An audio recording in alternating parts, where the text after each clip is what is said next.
We continue analyzing the Ravens' Week 13 loss to the Pittsburgh Steelers with a very special guest next year on Locked On Ravens.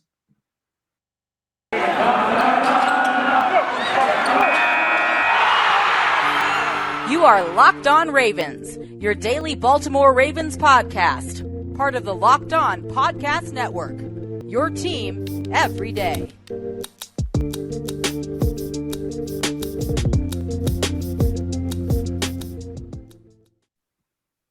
And we return here with another episode of Locked On Ravens.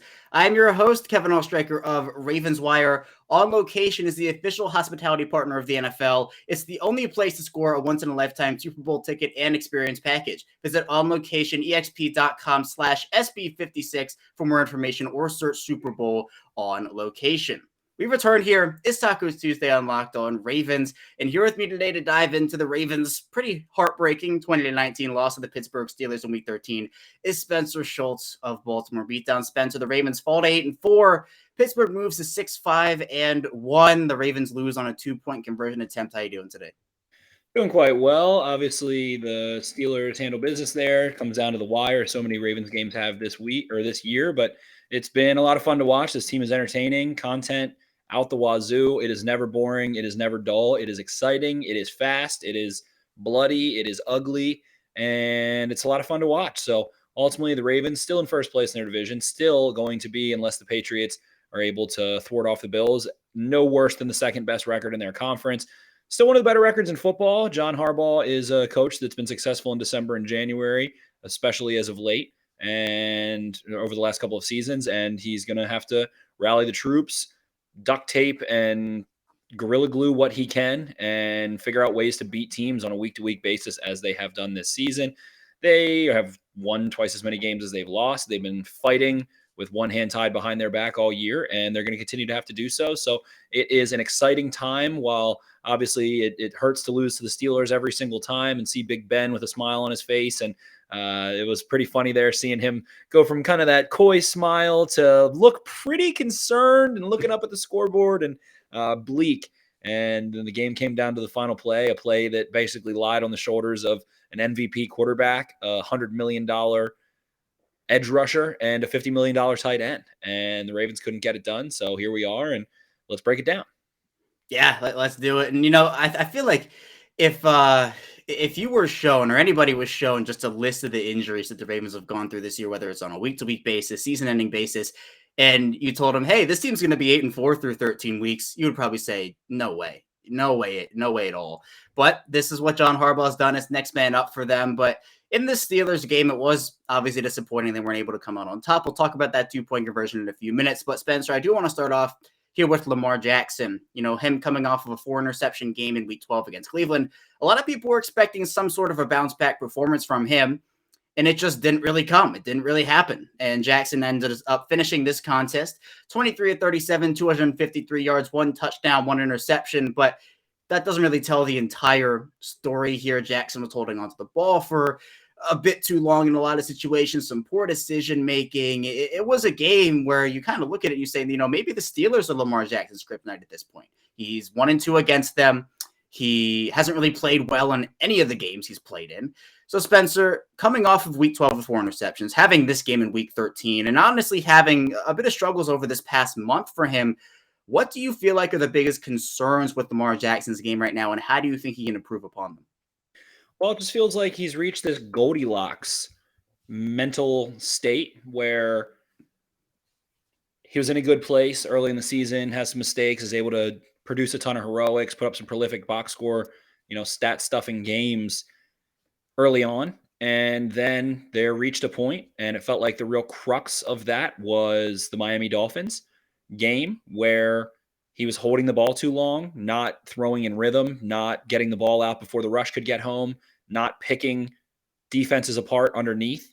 And that kind of exposed some weaknesses in the Ravens offense and in where Lamar Jackson was currently, a quarterback that always holds the ball among, or if not the longest of any quarterback in the NFL, regardless of offensive line play. He usually always takes over 3 seconds, average time to throw from the snap to the time the ball leaves his hands. So that definitely forced him to try to speed things up. And he tried to speed things up against the Browns, and he missed a robber come down in too high shell, roll down in coverage, and throws it to Grant Delpit and starts trying to make plays happen quickly. So it was, too cold against the Dolphins, and then it's too hot against the Browns. You obviously wedge his illness in there. He misses some practice time, misses some reps, misses kind of that fluidity and consistency at all, and is getting asked questions and bouncing around. And of course, he was sick, man. So, it's not excuses. It's just the reality of the situation. And so now in this Steelers game, the Ravens open and they march down the field, convert a couple third downs, fight a couple, battles. And he does exactly what he did last week, which is just high volatility play. He kind of, gets a free runner at him and then tosses the ball up looking for Mark Andrews. And guess what? It was the 5th time he's been intercepted targeting Mark Andrews. And it was the first drive of the game when you're in Pittsburgh in Ben Roethlisberger's final home game against the Ravens. You march down there, and in this rivalry, you got to take field goals. You got to throw balls away. Ultimately, it was a microcosm of, this game was a microcosm of what Lamar Jackson needs to do. And the same kind of things happened to Patrick Mahomes this year. The same kind of things have happened to Tom Brady and Peyton Manning and Dan Marino, and every quarterback goes to these points in time where they start pushing it a little bit too hard. They want to make these big plays, and they're not allowing themselves to go take 3, have a nice opening drive, and not have a terrible play. Do you want to punch the ball in? Yeah.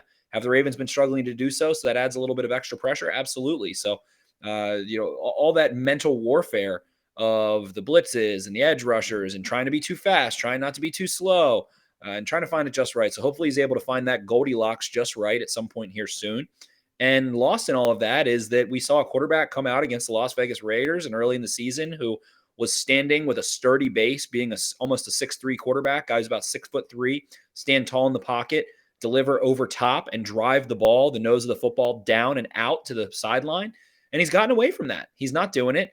Does the Ravens offensive line fail to consistently give him a ton of clean pockets? Yeah, but sometimes they do.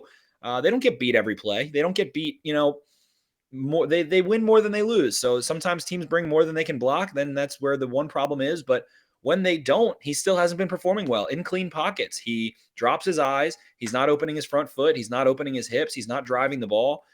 He's struggled, especially trying to throw around defenders instead of just putting the ball over top. And it feels like he has this fear of batted passes happening.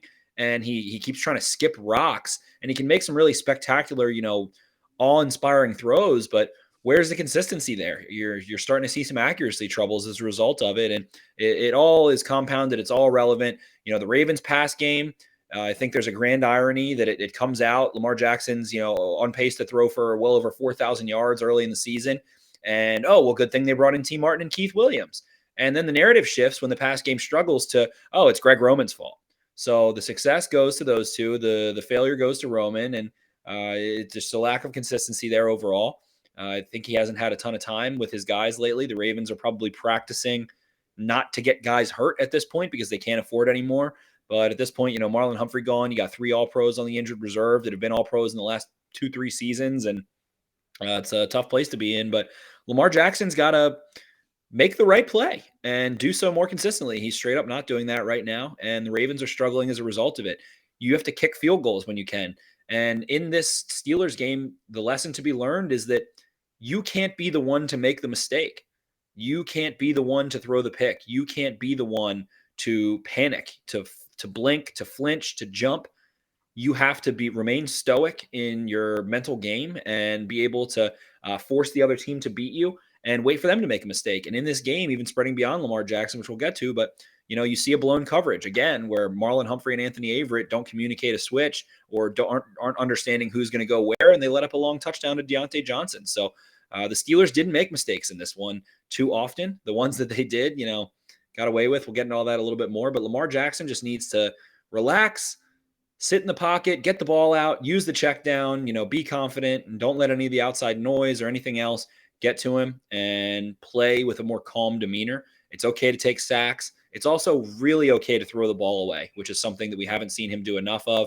Plays like where in that opening drive, TJ Watt is starting to pull on his left shoulder. He's got his arm free with the football in his hand and no one else around him, and takes a sack trying to break out instead of throwing the ball away and mitigating loss. So all of those things are part of the growing process. And I think what we're seeing is kind of like the teenage, young adult years of a NFL quarterback that has a lot of weight on his shoulder, a lot of pressure on him. And he's making some mistakes, but it happens to everyone. And just as well as he was playing earlier in the season, he's played just as poorly as of late. There's still 5 football games left. Quarterbacks, players, teams, coaches, organizations go through slumps, and they've got to bust out of them. So we'll see what happens the rest of the way. Yeah, I think we all know the player Jackson is, and he's struggling right now. There's no ifs, ands, or buts about it. He does have to play better.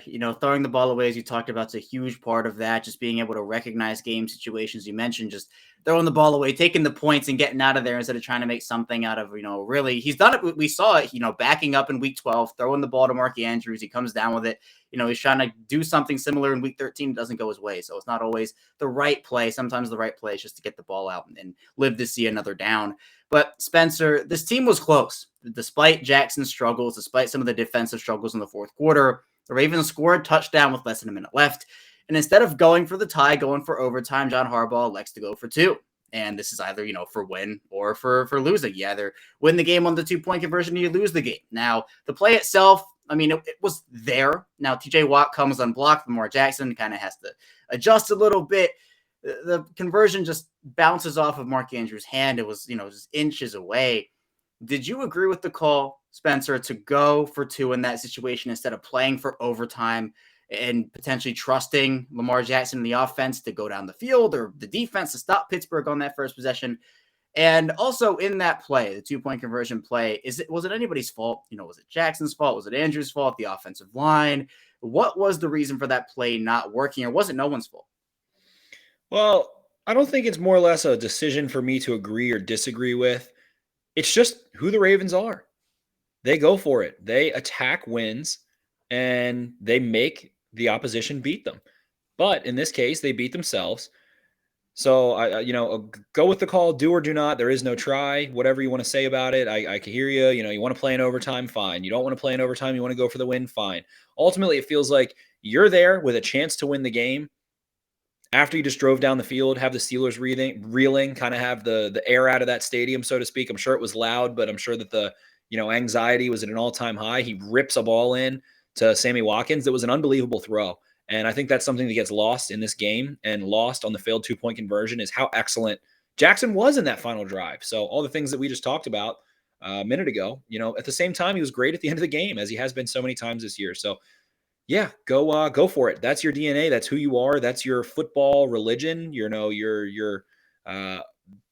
Lutheran, Catholic, Buddhist, whatever it is.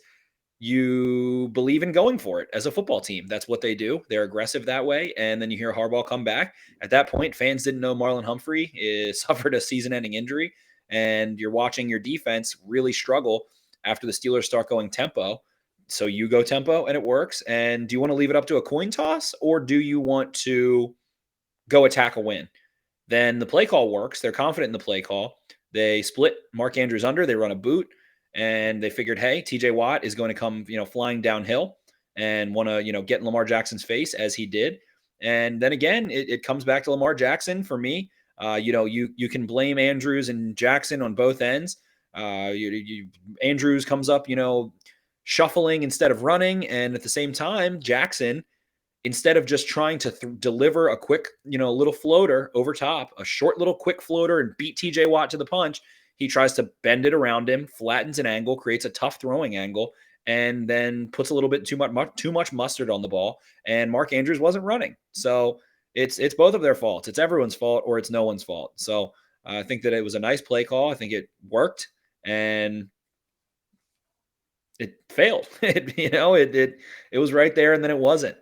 Sometimes you kick a ball and it's going right down the middle, and then it veers off. It's just, the variables and the variables and the variables. So the Ravens have lived and died at the end of these games this year. Chiefs, Vikings, Colts, all, Bears, Raiders, all these different games. And we saw them lose this one. They couldn't make it happen. I think that, Jackson, I would like to see him. I think it is, again, a microcosm of some other issues of something we kind of saw Tyler Huntley do that he wasn't terribly accurate on, but he didn't struggle to get the ball out on time because he's throwing over top of defenders with a sturdy base. And it's not to say that Tyler Huntley gives the Ravens anything that Lamar Jackson doesn't, but looking at some of these things and looking at some of these mistakes, it just feels like within this own mental makeup of Lamar Jackson again, when these free rushers come, he starts second guessing. Well, do I try to throw it right over top of him quickly? And I feel like I have to zing it over top, or do I try to make him miss and throw, go skip rocks and throw a little quarter or sidearm angle and try and throw it around them? So it's like they keep getting bit in the butt by these free rushers and not being decisive. And I'll tell you what, if you go watch a quarterback like Tom Brady or, even Mac Jones or some of these guys who have less mobility, they don't have the option of running around and trying to bend the ball around like that. So what do? They throw it over top. And a lot of the times you can get away from pressure by doing that. So I think Lamar Jackson needs to calm his feet. When he recognizes blitz, he needs to cut his drop back down to 0 or 1 steps and quickly get the ball out. So again, Andrews could have continued moving. He was expecting the ball. He kind of, thought the ball was going to be right there for him and the ball was going to come out early.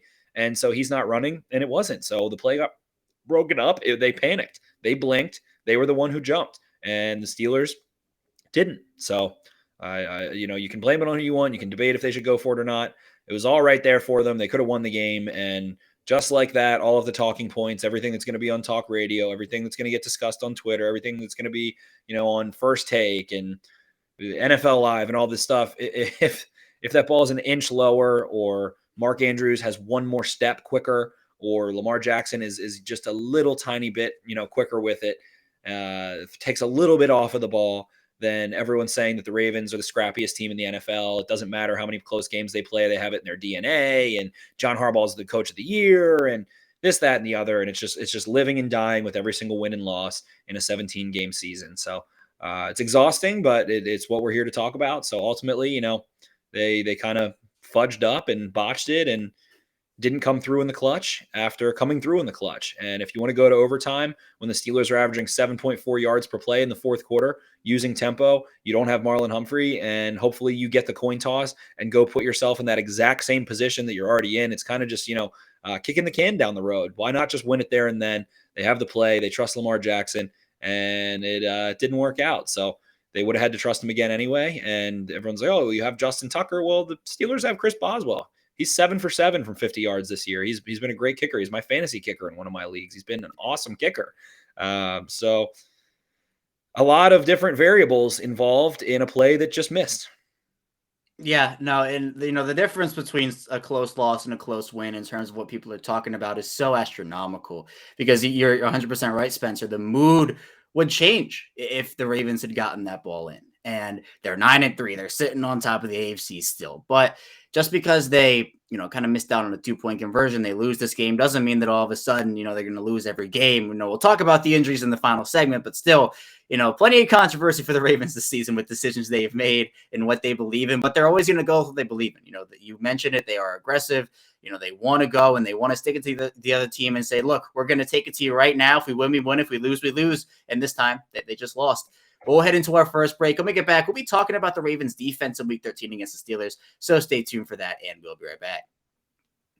You listen to podcasts with the power of knowledge. You switch to Boost Mobile for the power of saving money. Because with Boost, you get the power of a free 5G phone so you can listen to all the latest episodes, the power of 3 unlimited data lines for $30 a month per line so your family can harness all that brain power too, and the power of one of America's largest 5G networks so you can do it all on the speed of 5G. With all that money you'll save and the knowledge you'll gain, just how powerful you become. Switch to Boost Mobile and find out. Get a free Samsung Galaxy A32 5G when you switch to one of America's largest 5G networks. More power to save. Boost Mobile. Free phone limited to new customers and 1 per line. Additional restrictions apply. Offers covers not available everywhere for all phones and networks. See boostmobile.com for details. Super Bowl 56 at SoFi is less than 100 days away, and the official hospitality partner of the NFL, On Location, is the only place to score a once-in-a-lifetime Super Bowl ticket and experience package. Select your exact seats and choose from elite experiences featuring an exclusive pregame celebration with NFL legends, 5-star LA hotels, and food by the great Wolfgang Puck. Visit onlocationexp.com/SB56 for more information, or search Super Bowl On Location. That's onlocationexp.com/Super Bowl 56, or search Super Bowl On Location. We return here, our second segment of this Taco Tuesday edition of Locked On Ravens. Kevin Oestreicher is still here with Spencer Schultz of Baltimore Beatdown. And Spencer, the Ravens defense in this Week 13 matchup against Pittsburgh started off pretty strong, forcing multiple 3-and-outs on this Pittsburgh offense. really making them work for their yards. And also, they just weren't on the field a ton because the Ravens were taking up 9-10 minutes on their drives. The time of possession discrepancy was huge in this game. The Ravens still losing, but the fourth quarter was where the struggles began and really ended for this defense. 17 points by Pittsburgh in the fourth quarter. You talked about the up-tempo in the first segment. What was the difference? Was it the up-tempo between the first three quarters and the fourth quarter that really caused this Ravens defense to struggle? We saw some miscommunications, more untimely big plays. Why did this defense start off so well and then just completely struggle at the end of the game? I definitely think tempo is an answer that we've seen Ben Roethlisberger, Tom Brady, Peyton, all the classic quarterbacks who have had success against the Ravens over the years use, whether it's Rex Ryan, Wink Martindale, or Dean Pease, to take the Ravens out of being able to call unique and different looks and have time to orient themselves and communicate. The Ravens defense is very much so dependent upon communication pre-snap. So going up tempo, cutting down the amount of time that they're going to be able to have to communicate ends up in blown assignments. And we see the Steelers take advantage of a 3rd and 1 situation where they go play action on 3rd and 1, on the Pittsburgh 31 and complete a 40-yard pass after probably a 20-yard catch from Chase Claypool on a crossing route. And then the next play, Marlon Humphrey and Anthony Averett fail to communicate down the field and blow an assignment. Deontay Johnson walks into the end zone completely uncovered, one of the most open receivers. Well, I guess you could say this year for the Ravens, but they've had some struggles with that overall. And then, we see the Steelers get the ball back, go tempo again, run the ball a couple times out of it, huddle a couple times, call a timeout, kick a field goal, and then they come right back down towards the end of the game. And with, I believe, 6 minutes and 21 seconds left, they get the ball, and they get to passing the ball, zipping the ball around a little bit, run the ball a couple times, and we end up seeing a tip pass get intercepted by Patrick Queen, falls right into his lap. Anthony Averett and Deontay Johnson battling on the sideline on a hitch route, and gets called for defensive pass interference. From there, the Steelers kind of had an 8-yard run there. They, I think, get an offside on Chuck Clark, which I thought was a smart play. And then when they're in no man's land after the 2-minute warning where Chuck Clark kind of forced the Steelers to not be able to run the clock out, we see the Ravens stuff them, and then Roethlisberger gets a little zinger to Gentry, and then Deontay Johnson runs a pretty nice route and fits a ball in between the two. So tempo definitely helped a little bit. They started being able to convert some first downs. I think they got a little bit aggressive, like on the play action on 3rd and 1, and started being able to kind of run this defense around. And Ben Roethlisberger got the ball out in 2.24 seconds was his average time to throw in this one, which was the 2nd fastest time to throw of any quarterback in any game this season. So he's just getting the ball out, negating the pass rush, and converting some downs. And there's just a couple key plays there. It's basically a blown coverage and a gutsy decision on 3rd and 1 to go with play action, and they get the ball to Chase Claypool. So 2 plays, they drive the length of the field and score a touchdown, and then come back and are able to kind of snake their way from their own 31. A couple, quick passes and get it done. They didn't rip the Ravens apart over top. They weren't bombing anything, but I think in that final touchdown drive, they had nothing longer than they had a 13-yard rush, and none of their other plays were more than 8 yards. So they just started going tempo and getting the ball out quickly, and were able to do so with rhythm. That's what the Steelers are good at. I think that we should have seen maybe the Ravens back off in that situation a little bit from some of the pressure looks, go play press, go too deep, and try to force the Steelers to keep running the ball and doing so successfully a little bit. But the Steelers punched it into the end zone. They could have kicked a field goal and taken the lead anyway, but through, like I said, Chuck Clark made a smart play to be able to prevent them from running the clock out, considering timeouts. And then the Steelers, did what they needed to do. And it didn't even matter because Lamar Jackson drove down the field and scored a touchdown anyway. So the defense did a nice job. They held the Steelers to, I believe, 3 points through 3 quarters, if I'm not mistaken, and continued to, play a tough game. And the Steelers just kind of took advantage of some dinks and some dunks, and Ben Roethlisberger got the ball out quickly like he always does. And I feel like at this point, with him announcing his retirement, it gave him a little bit more juice and a little bit more energy and pop in his step to get the ball out and feel like this is the last one and get the emotions riding high in Pittsburgh and in the crowd and Heinz Field and everything like that. So hopefully this defense is able to come back in January and shut them down and make some adjustments. And people laugh at that. They say there's no Marlon Humphrey. Well, last year, the Ravens played a game on a Wednesday afternoon I like to call the matinee bowl, and go to Pittsburgh with 20 starters out and stifle the Steelers for most of that game there. Pick them off in the end zone, force some 3-and-outs, prevent them from running the ball. Did a really nice job in that game, especially considering. So, in this rivalry, anything's possible. Jimmy Clausen has beaten the Steelers before. The Ravens backups in 2019 kicked the crap out of the Steelers in a rainy game. And we've also seen Ben Roethlisberger break his nose and then come back and beat the Ravens. So anything is possible, any game in this rivalry. And the defense, did their part for the most part, aside from a couple plays down the stretch there. And Lamar Jackson did his job at the very end, tried to bail him out, but it doesn't work. Yeah, and this defense has been playing so well over the past month. Obviously the fourth quarter was not great for them, but usually, you give up 20 points with a Lamar Jackson-led offense as your offense, and you're like, oh, that's no problem. They're gonna put up more than 20, right? And it just hasn't been there this year. But the defense, really working with just injuries, and it's for them, it's not really next man up anymore. It's next man up. But they're still working with it, and they're still figuring out just how to adjust with all these guys out, putting in new bodies every week, it seems like. So, the fourth quarter was definitely the bad one for the Ravens. But as you talked about there, Spencer, 3 points through 3 quarters, definitely not too shabby. It's just they have to play consistent football for a full 60 minutes. But another bit of consistency, Spencer, is their pass rush, where I want to talk to you a bit about how, I guess, inconsistent they've been. The Ravens have been kind of like a high pressure, low sack team in terms of consistency over the last couple of seasons. We'll see them have like 5 sacks or 7 sacks in a game, then have 1 sack over their next 3. And over the last 3 weeks before the Pittsburgh game, they seem to have turned a corner. They were working, they were getting to the quarterback, they were getting the quarterback down. But in this game where the Steelers, had kind of struggled with their offensive line a little bit, they sacked Ben Roethlisberger once. It was Calais Campbell back at the line of scrimmage that counted for no yards. Where are you personally, Spencer, on this Ravens pass rush right now? Or is this a unit that you still feel confident in, all things considered? They certainly have the talent to do a lot of great things, but do you think that this pass rush is consistent enough for them this season? Because in week 13, they had just 1 sack for no yards. I think this pass rush is fine and dandy, to be honest. They have had high-level play out of their outside linebackers. Calais Campbell comes back. Justin Madubuike's had some quarterback hits and able to do some things, but coverage and pass rush are married the same way the pass and the run are offensively. And if you can't cover on the back end, you can't prevent Ben Roethlisberger from getting his first read successfully, then you're not going to have enough time to get home. I think the fastest sack in the NFL this year out of every single possible play was 2.1 seconds, if I believe.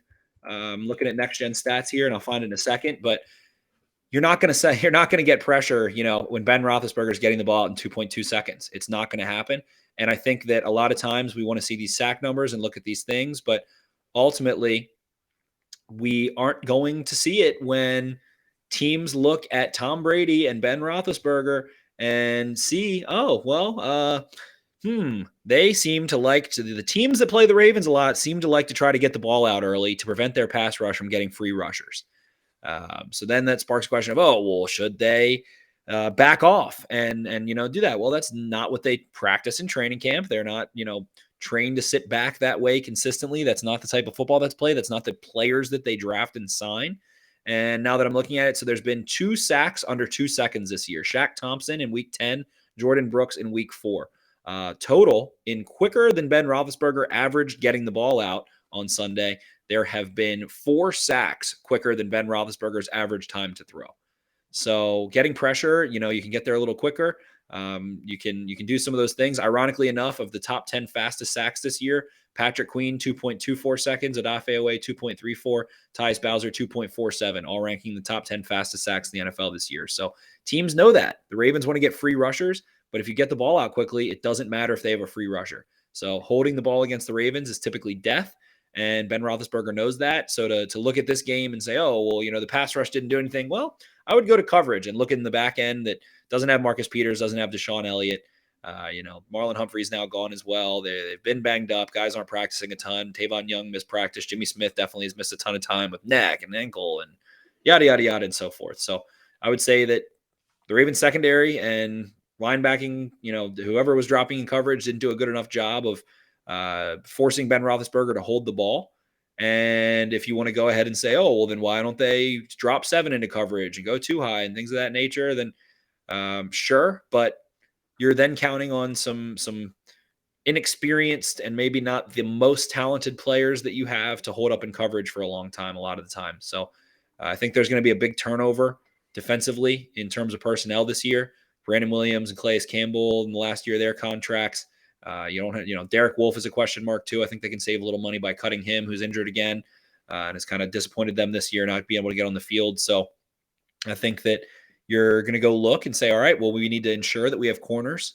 You got Odafe away, Tyus Bowser, Patrick Queen, Justin Madubuike locked up. So you got to go probably draft a corner early or sign, a pretty young, capable corner in free agency.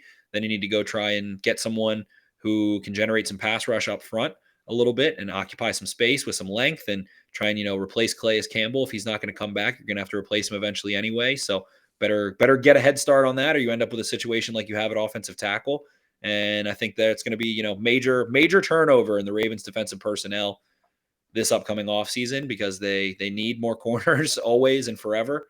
They have a lot of picks and they need more defensive linemen as they're going to have to get younger there. Yeah, it'll be interesting to see just how this Ravens team attacks the offseason in 2022 because there could be quite a bit of turnover on the defensive side of the ball. We'll head into our final break, though. When we get back, we'll just talk about where this Ravens team is headed, where they can go over the course of these next 5 weeks here. So stay tuned for that, and we'll be right back.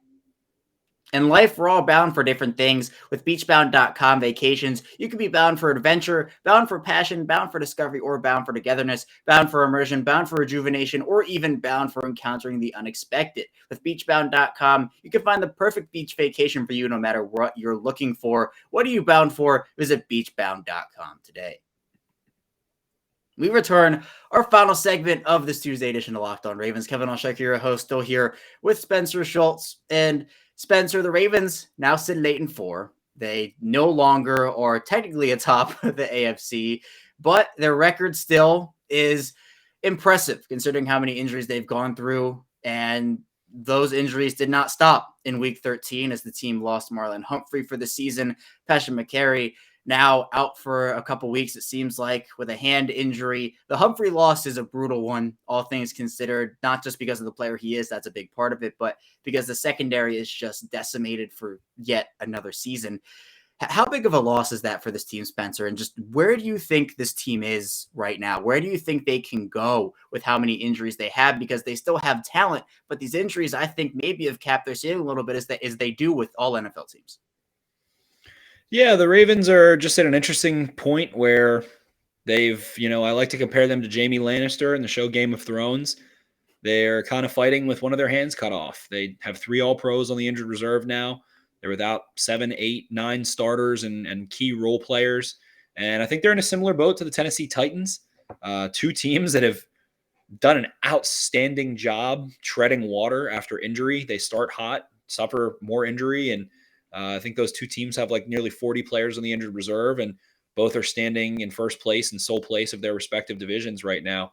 And, things could certainly change. Either of them could have a full breakdown, but you have to give a ton of credit to John Harbaugh and his staff and putting themselves in situations to go win at the end of football games.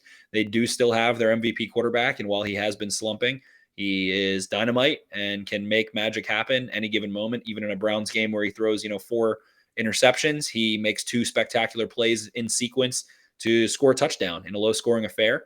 And then in the Steelers game, he conducts a 99-yard touchdown drive after throwing a horrible interception. And then at the end of the game, with all of the pressure in the world on him and having played a pretty subpar game overall, he leads them down the field and throws a 50 cal bullet sniper shot to Sammy Watkins in the perfect place, and could have, it was a game-tying, potentially game-winning, and ultimately game-losing, I guess, touchdown in some way. But they are going to have to keep fighting and looking at these matchups week to week and trying to figure out ways to stop the run, get pressure, hold up long enough to get home, and they're going to have to lean on the run game. It's getting colder. It's getting windier. I can hear the wind whistling, right? I'm 30 minutes outside of Baltimore where I am, and I can hear the wind whistling right now. So guess what they're going to have to do offensively? Run the damn ball. And a lot of that it's felt like, with J.K. Dobbins and Gus Edwards out, some of the quarterback runs, the bashes and the veers and the, all the different options that the Ravens run, they have been a little bit hesitant to, all right, well, if we've got our hands tied behind our back, we don't think we're probably not a Super Bowl team with 3 all pros on the injured reserve. Maybe we don't want to try and beat the crap out of Lamar Jackson's legs and head and body and joints and everything. So that's a question that you have to ask yourself. How heavily do you want to lean on Lamar Jackson in the run game? And the offensive line needs to step it up as well at this point too. Ben Powers, I don't think, has been playing very good football. I know that at this point there's 2 guys, especially one, Ben Cleveland's probably chomping at the bit to get back out on the field. And I think that inserting him there might be a nice little shakeup of sorts, because the line's not quite getting it done. They could do a better job in the run game for sure.